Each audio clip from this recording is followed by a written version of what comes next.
नमस्ते दोस्तों, आप सभी का मेरे इस चैनल में हार्दिक स्वागत, अभिनंदन। रस के प्रकार में आज इस वीडियो में हम पढ़ेंगे शांत रस। शांत रस की परिभाषा को हम उदाहरण के माध्यम से समझेंगे।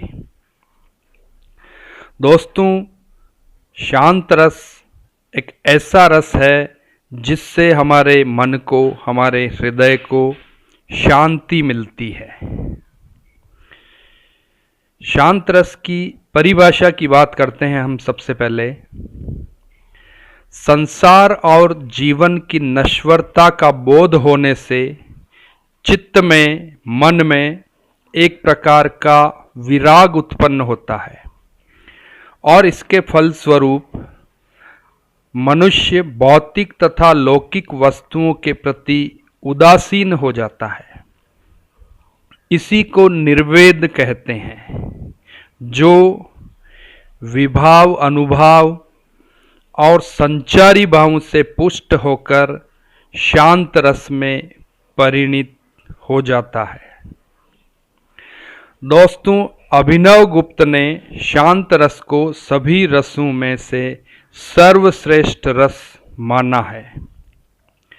शांत रस में तत्व ज्ञान की प्राप्ति या संसार से वैराग्य होने पर परमात्मा के वास्तविक स्वरूप का ज्ञान होता है, जिससे मन को असीम शांति प्राप्त होती है और इसी के फलस्वरूप शांत रस की उत्पत्ति होती है। दोस्तों, शांत रस का अर्थ है मन की ऐसी स्थिति जहां न सुख का अनुभव होता है न दुख का। पाठक का मन, दर्शक का मन, श्रोता का मन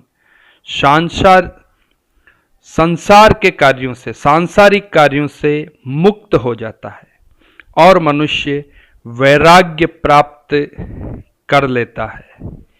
इसे ही शांत रस कहते हैं। शांत रस का स्थायी भाव होता है निर्वेद। निर्वेद जिसे उदासीनता भी कहते हैं, वैराग्य भी कहते हैं। निर्वेद को वैराग्य कहा जाता है और सामान्य भाषा में हम उदासीनता कह सकते हैं। दोस्तों, अब हम बात करते हैं शांत रस के अवयव की। जैसा कि हम पढ़ चुके हैं, शांत रस का स्थायी भाव है निर्वेद। इसे वैराग्य भी कहते हैं और उदासीनता भी कहते हैं।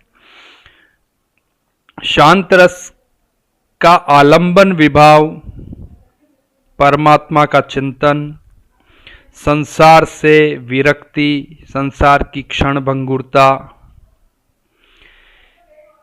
शांत रस का उद्दीपन विभाव है सत्संग, तीर्थ स्थलों की यात्रा, शास्त्रों के प्रति रुचि का बढ़ना आदि। शांत रस के अनुभव में पूरे शरीर में रोमांच की अनुभूति, आंसू आना और एक असीम आनंद की प्राप्ति होना। और इसके संचारी भाव में है धृति, हर्ष, स्मृति, मति, विबोध, निर्वेद, वैराग्य आदि। धृति का अर्थ है यहाँ पर मन की दृढ़ता। मन दृढ़ हो जाता है, व्यक्ति के अंदर धैर्य आ जाता है। विबोध, विबोध यानी जाग जाता है, व्यक्ति अपने मन से उससे जग जाता है। अब हम शांत रस के उदाहरण पे आते हैं। मैंने उदाहरण लिया है, सुत वनितादि जानी, स्वारथ धरत न करु नेह सब हीते, अंतहि तो ही तजेंगे पामर, तू न तजे आभीते। अब नाथहि अनुराग जाड़, जाग जड़ त्यागु दुर्दशा जीते, बुझे न काम अगिनि तुलसी कहूँ, विषय भोग बहु गीते। इस उदाहरण में स्थायी भाव निर्वेद है, वैराग्य है। आश्रय संबोधित सांसारिक जन आलंबन है। आलंबन यहाँ सुत, वनिता आदि है। अनुभाव सुत, वनितादि को छोड़ने को कहना संचारी भाव है, और संचारी भाव है धृति, मति, विमर्श आदि। अतः यहाँ पर शांत रस है। तो दोस्तों, आप इस वीडियो को अपने दोस्तों के साथ शेयर करें। इस वीडियो को आप लाइक करें। दोस्तों, आपका बहुत बहुत धन्यवाद।